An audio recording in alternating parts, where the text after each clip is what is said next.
stunning developments in Israel as Palestinian militants fired thousands of rockets into Israel overnight.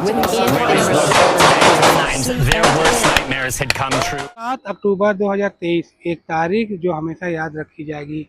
इस दिन शुरू हुआ हमला जिसने इजराइल हमास संघर्ष को एक खतरनाक मोड़ दे दिया।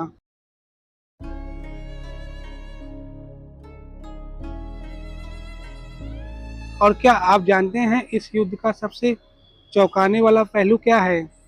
इजराइल का हिंसक प्रतिशोध और ईरान का इसमें कूदना। नमस्कार दोस्तों, स्वागत है आपका इस नए वीडियो में, जहां हम आज के सबसे ज्वलंत मुद्दे पर बात करेंगे, इजराइल और हमास के बीच युद्ध। ये युद्ध आज 1 साल पूरे कर चुका है और अब इसमें ईरान की भी एंट्री हो चुकी है। Iran has just launched a retaliatory missile attack 250. क्या हम एक नए वैश्विक संघर्ष की ओर बढ़ रहे हैं?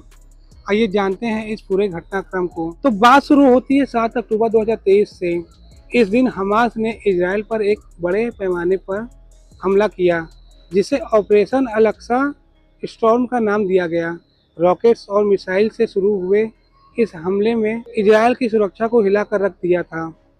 हमास ने इजराइल के दक्षिणी हिस्सों में कई आतंकी हमले किए, जिसमें सैकड़ों निर्दोष नागरिक मारे गए। Thousands of innocent men, women and children were assaulted, raped and murdered simply for being Israeli and Jewish.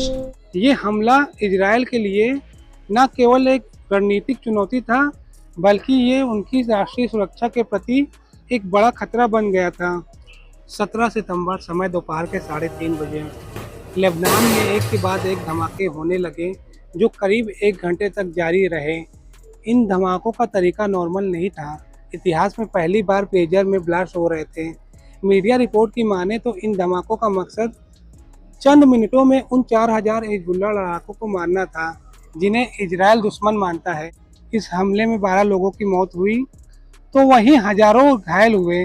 Hezbollah अपने कम्युनिकेशन सिस्टम पर हुए धमाकों से उबर ही रहा था कि अगले ही दिन 18 सितंबर की शाम को उनके वॉकी टॉकी में धमाके होने लगे।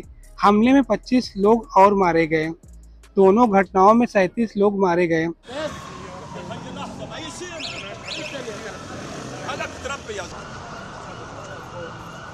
अब आप सोच रहे होंगे कि हमास और इजराइल के बीच हो रहे इस संघर्ष में हिजबुल्लाह कहां से आता है। दरअसल इजराइल ने जब हमास के हमलों का जवाब दिया तो उनका ध्यान हिजबुल्लाह की गतिविधियों पर गया। हिजबुल्लाह, जो कि लेबनान में एक्टिव एक शिया मिलिशिया है, इजराइल के उत्तरी बॉर्डर पर एक्टिव था।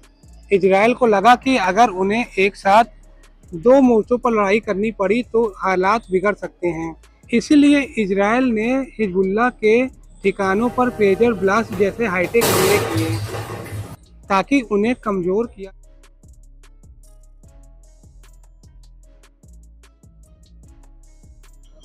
तो सवाल ये उठता है कि अब आगे क्या ये संघर्ष और ज़्यादा फैल सकता है?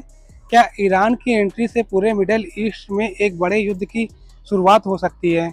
विशेषज्ञों का मानना है कि अगर ये युद्ध इसी तरह जारी रहता है तो इसका असर पूरी दुनिया पर पड़ सकता है।